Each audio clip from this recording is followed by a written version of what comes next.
Good morning. A number of years ago, a minister was transferred to a church in a large city.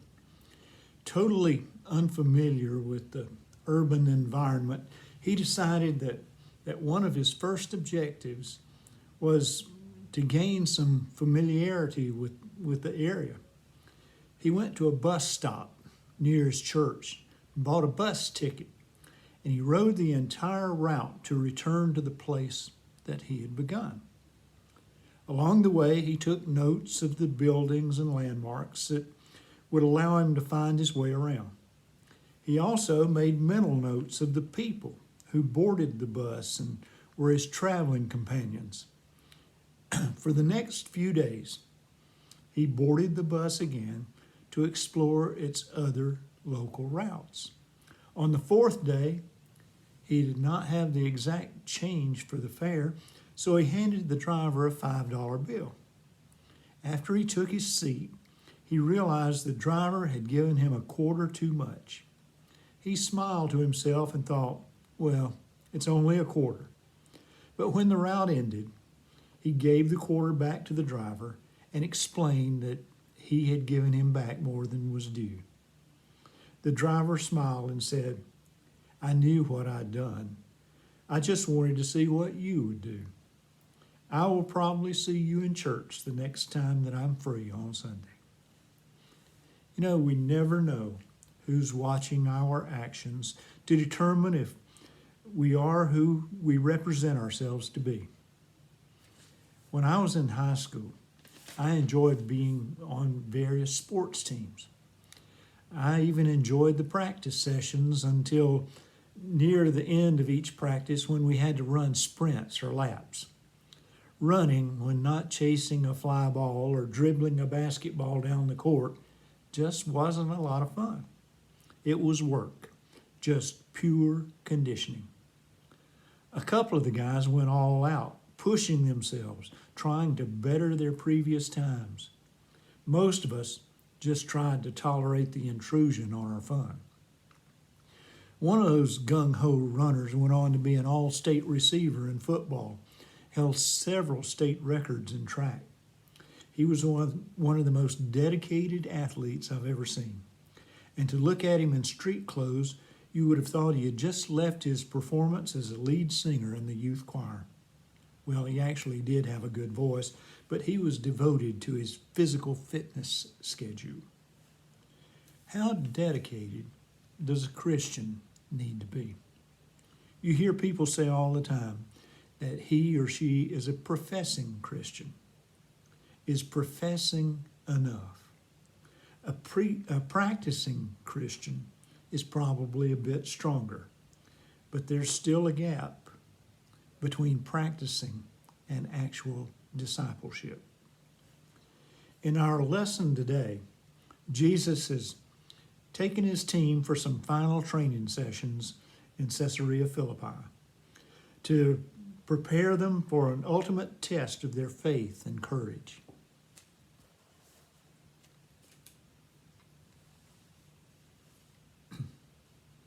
Sorry,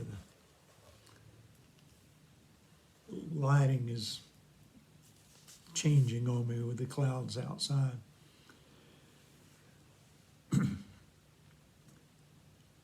There's a real difference, however, in entering the stadium and seeing the end zone at the end of the field and overcoming the adversaries that stand in the way. Jesus was trying to prepare the team for what was to come. I want to read Matthew from chapter 16, verses 13 through 28. But what about you, he asked. Who do you say I am? Let's go back a couple. When Jesus came to the region of Caesarea Philippi, he asked his disciples, who do people say the Son of Man is? They replied, some say John the Baptist, others say Elijah, still others Jeremiah or one of the prophets. But what about you, he asked. Who do you say I am? Simon Peter answered, you are Christ, the Son of the living God. Jesus replied, Blessed are you, Simon, son of Jonah, for this was not revealed to you by man, but my Father in heaven. And I tell you that you are Peter, and on this rock I will build my church, and the gates of Hades will not overcome it. I will give you the keys of the kingdom of heaven. Whatever you bind on earth will be bound in heaven, and whatever you loose on earth will be loosed in heaven. Then he warned his disciples not to tell anyone that he was the Christ. From that time on, Jesus began to explain to his disciples that he must go to Jerusalem and suffer many things at the hands of the elders, chief priests, and teachers of the law, and that he must be killed and on the third day be raised from the dead. Peter took him aside and began to rebuke him. Never, Lord, he said, this shall never happen to you. Jesus turned and said to Peter, Get behind me, Satan. You are a stumbling block to me. You do not have in mind the things of God, but the things of men. Then Jesus said to his disciples, If anyone would come after me, he must deny himself and take up his cross and follow me.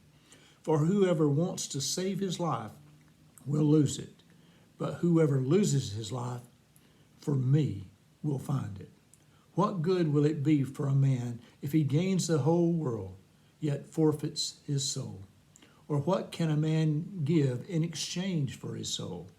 For the Son of Man is going to come in his Father's glory with his angels, and then he will reward each person according to what he has done. I tell you the truth, some who are standing here will not taste death before they see the Son of Man coming into his kingdom. Well, my granddaughter has just begun her preparation to obtain a driver's license. Studying the driver's manual and being verbally tested about driving rules and regulations has been accomplished. Now comes the time of applying that knowledge by sitting in the driver's seat and gaining control of the car. I wouldn't be averse to some extra prayers for her this week. For the disciples of Jesus, the oral testing and preparation is entering its final phase.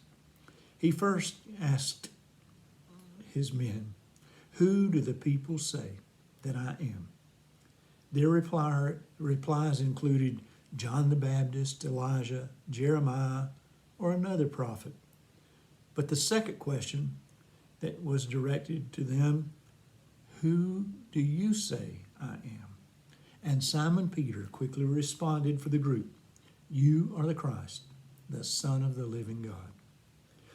Jesus rewarded that answer with praise and told him that his willingness to understand God's revelation would allow him to become the rock on which the church would be built, and the keys of heaven would be available to him and to those who shared the faith. The harder part of the lesson for the disciples, however, was to accept the sacrifice that Jesus would have to make for them and for all of mankind. Jesus then shared with them that the leaders, elders, chief priests, and teachers under the auspices of the Jewish hierarchy would oppose him and lead to his being killed. Even the postscript of his being restored to life on the third day did not seem to soften that prediction for the disciples. Peter quickly pulled Jesus aside and chastised him, emphasizing that he, Peter, and the other disciples would never allow such an event to happen because they would protect him. Peter must have been shocked when Jesus berated him for such a brash statement. The rock that had seemed to be the foundation or cornerstone was looking more now like a stumbling block because Peter was basing his ideas on earthly concerns and not allowing himself to think about God's purpose for the sacrifice that Jesus would make.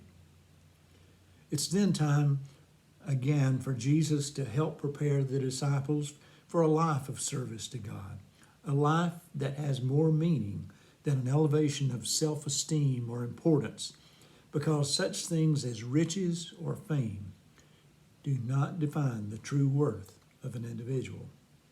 The disciples, having studied the Torah, may have still been awaiting a warrior king to lead the revolution, to bring God's kingdom to earth.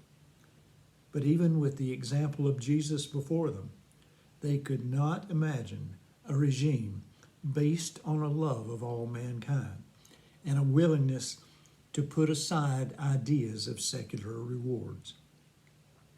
Although they had seen Jesus miraculously heal people, transform hopeless lives into lives filled with purpose and promise, they could not envision his persecution and death as a necessary aspect for bringing salvation to a sinful world. How often do we take for granted the impact that someone has made on our lives?